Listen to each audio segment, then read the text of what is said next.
In the 1985 cult classic Runaway Train, the character of Buck is a ruggedly handsome man whose impulsivity is nearly his downfall. Though he stares death in the face, he ultimately declares, "I don't want to die."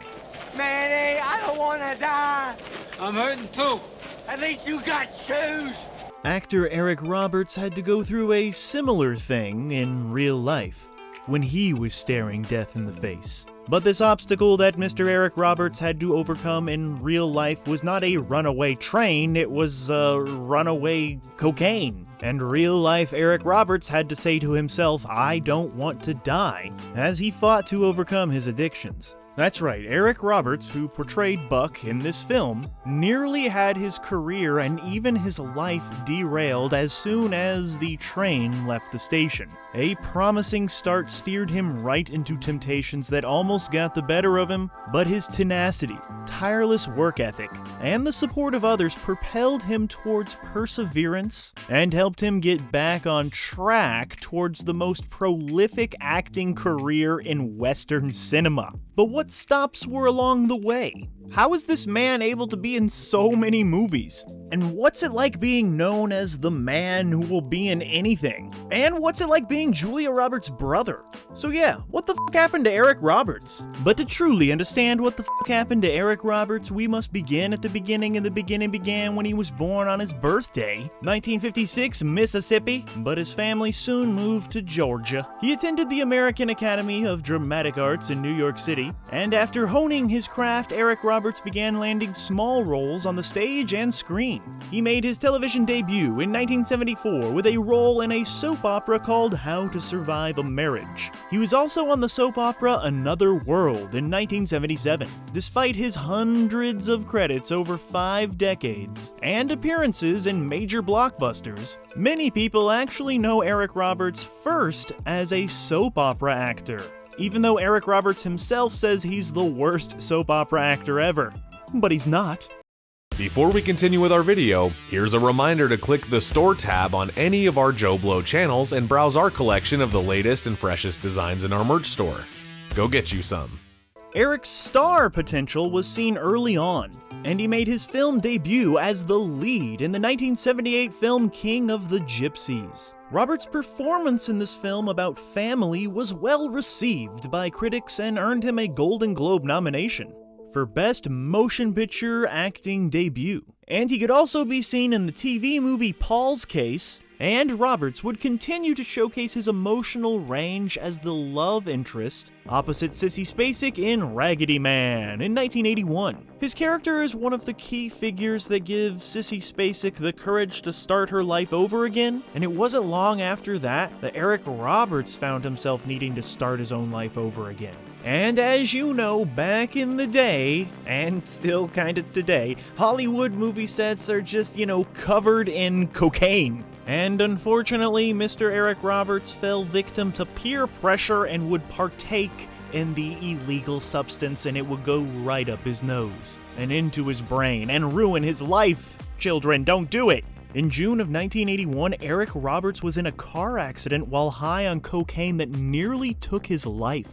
This left him in a coma for nearly 3 days. He needed speech therapy, surgery to his face and to his hip.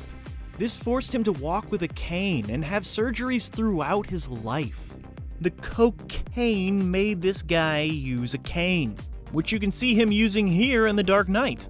Though he would recover, his addictions would ruin many personal and professional relationships, most likely preventing him from ever truly ascending to A-list status, despite his obvious movie star looks and talents. But here's the thing about Eric, he didn't stop, he didn't give up.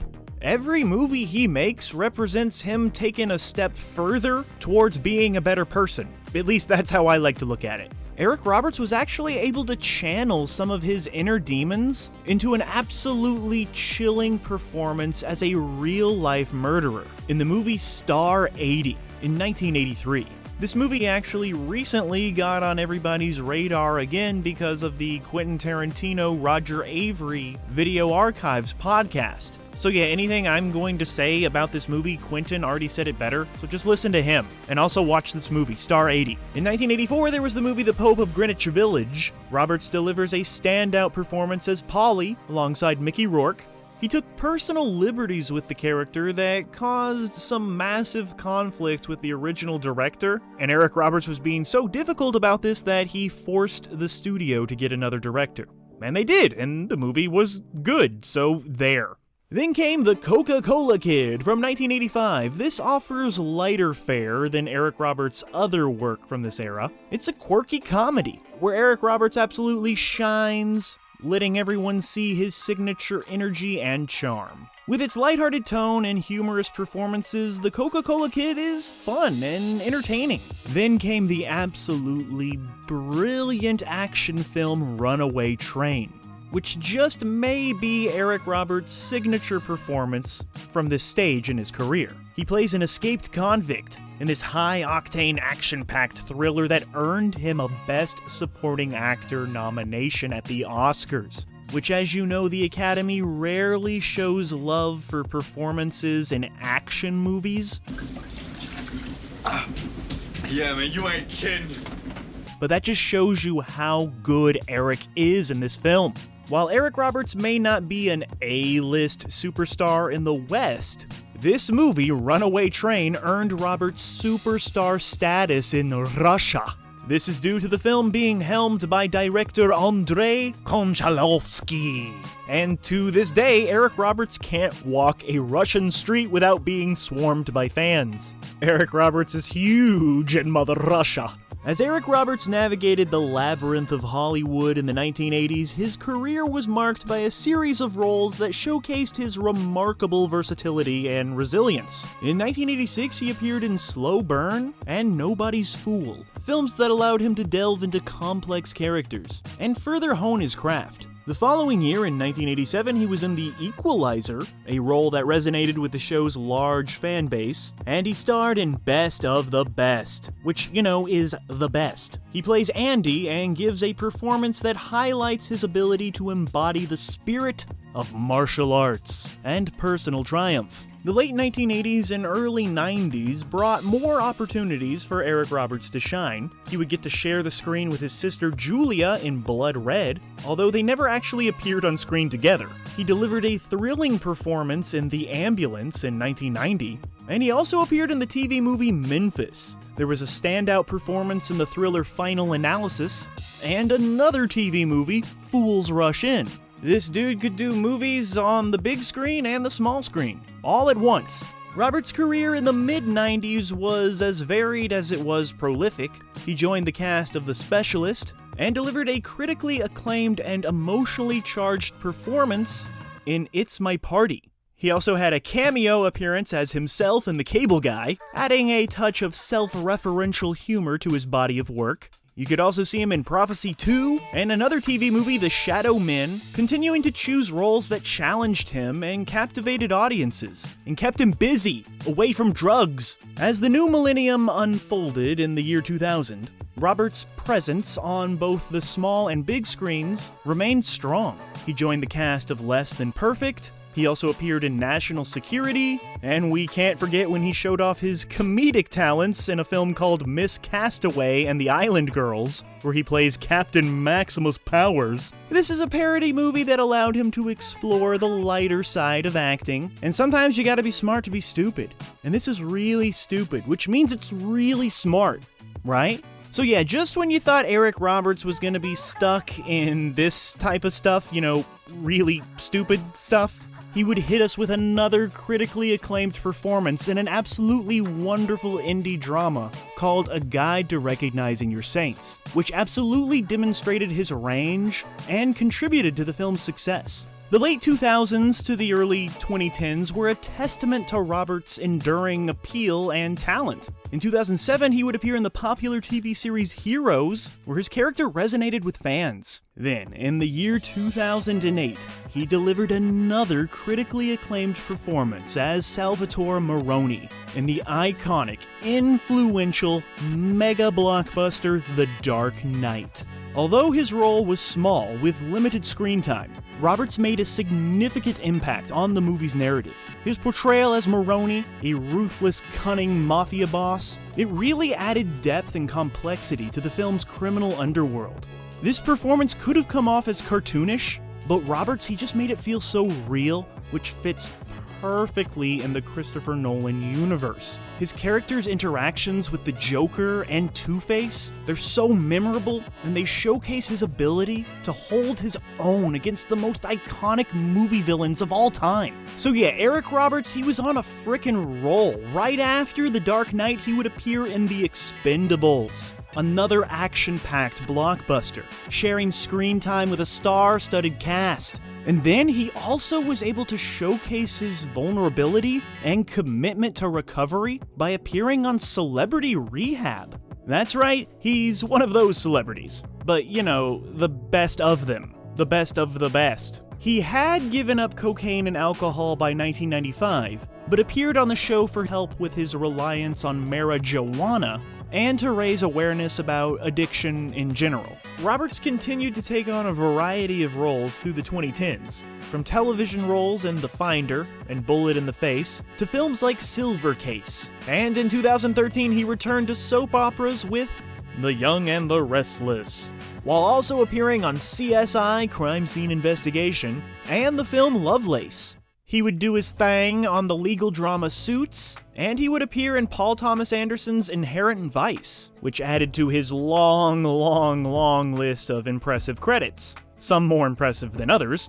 In 2015, he ventured into horror with Human Centipede 3, and he made a memorable appearance in Rihanna's music video for Bitch Better Have My Money. In recent years, Roberts has continued to appear in various projects, including the popular medical drama Grey's Anatomy, and he joined the cast of The Righteous Gemstones in 2022, which he called his favorite set to work on. You can also see him in that movie Babylon, and in 2024 he appears in something called Amityville Bigfoot, which I don't know if you've been paying attention to the state of cinema lately, but if you want to make, a crappy direct-to-video horror movie, you either put Amityville or Bigfoot in the title, and this one it frickin' did both, which I respect. Because it is true, adding Bigfoot to anything makes it a little bit better. But that is exactly the type of actor that Eric Roberts is. He's not above or below anything. He will be in any movie.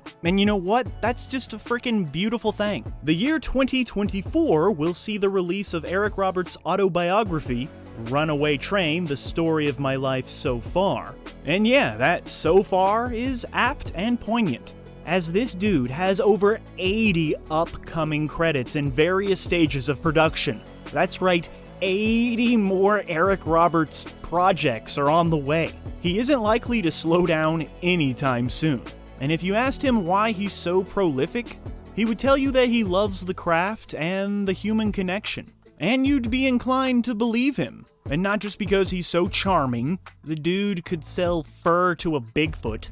But yeah, with over 800 credits to his name. That's right, 800. Just look at this. Scroll through his IMDb. Look at that. 800 frickin' movies and TV shows and stuff. It's obvious he walks the walk.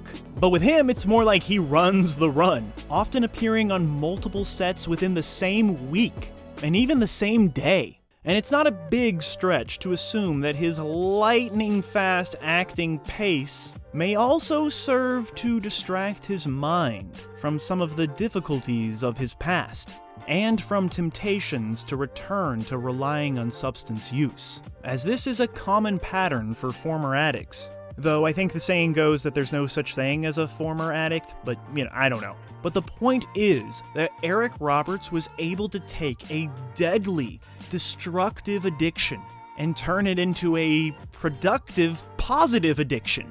He's addicted to working. He's addicted to making movies, acting became his drug. So yeah, if you're like doing drugs and stuff, just think about Eric Roberts and then be like, I should stop like Eric Roberts. That's just some inspiration for you guys to have there. Go ahead, have it. His relationship with his sister Julia Roberts, while at times estranged, has more recently been reinvigorated, and their families spend many holidays together. And this is not his only famous familial connection. He is a distant cousin to Edward Norton, and his daughter is Scream Queen Emma Roberts. At his core, Eric is a down-to-earth guy who wears his heart on his sleeve, with an infectious charisma and realness that makes you feel like you've known him forever. Roberts has navigated the ups and downs of Hollywood with the same determination and defiance of convention that he brought to many of his roles, especially that of Buck in Runaway Train. What I'm saying is y'all should watch Runaway Train.